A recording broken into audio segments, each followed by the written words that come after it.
So, good morning mga ka-JB Farms. Ito, merienda time. Merienda nila is anay, termites na galing dito sa sa kahoy na to, kawayan. So, naghanap tayo ng kahoy na may anay.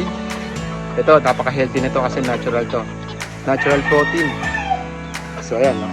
Medyo masya sila. So, gustong-gusto nila to. Lalo na sa range area talagang uubusin nila to, itong anay na to. Ayan. So, ito yung natin. Ito, bali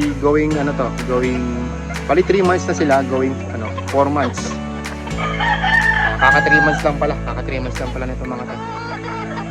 So, ayun ang lagay nila anay, no? So, pagpagin natin yung yung kahoy ulit para makita niyo yung anay.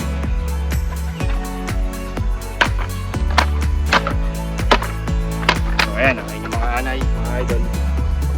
So, ayan, sila nauubusin nila yan. So, medyo nagugulat lang sila. So, ayan, anay.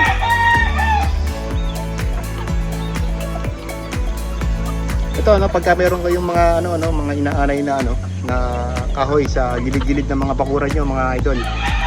Ito, kunin nyo, tapos pakain nyo sa mga kakares nyo. Napaka-healthy na ito. Talagang natural protein. Makakatulong to para talagang mabilis mapaganda yung katawan ng mga kakares. Yung first batch hindi natin second batch hindi natin nabigyan kasi medyo maliliit pa. Ayan yung second batch, hindi natin makikita kasi nasa loob sila ng brooder. Yun yung brooder natin, nakatapos lang nila kumain. So nakakita tayo ng anay. Yan, dito natin sa sa 3 months old up yung dito natin sila pinakain.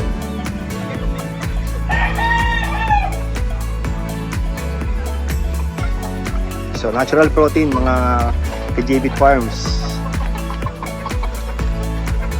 At ito yung sa mga gusto mong makapag-avail. Ito, magiging available na to mga 5 months, 6 months. Para makita nyo na rin yung potential. Pwede na kayong pumili dito. Bali 2 batch lang yung ginawa natin. Ito yung first batch. Bali mga national banded WPC. Ayun yung second batch natin. Yan. Tapos pag-ulit natin itong kahoy. Ito, ang daming nito, ang daming sa loob nito. Ayan, mga idol. May, diba? Tapos, yung kanan nila. Okay. Natural protein. Ayan yung kahoy, naglalakasan pa yung mga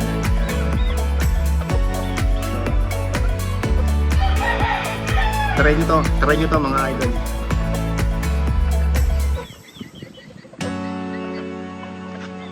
Helpful anay, natural protein.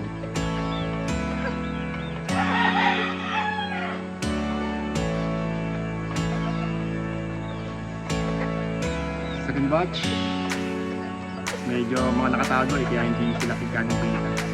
Yung first batch, ito binawasan na pala natin to, tinal na natin yung iba. Yung alam natin na hindi talaga pwede, tinal na natin. Kasi medyo malang patoka kaya talagang nagkakal tayo para medyo makalas tayo sa expenses sa patoka at mga vitamins.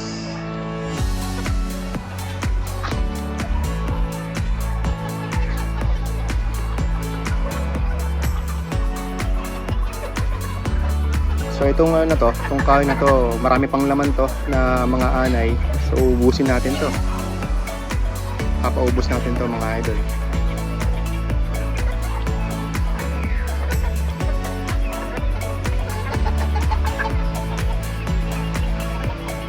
Sa mga katulong to para maging healthy yung mga alaga natin at maging maganda yung katawan. Kaya i-try nyo to sa mga bakuran nyo, mga ka-JB Farms. Pamerienda nyo ng mga anay or termites. So hanggang sa muli mga ka-JB Farms. So cut muna natin yung video. So Have a good day. God bless.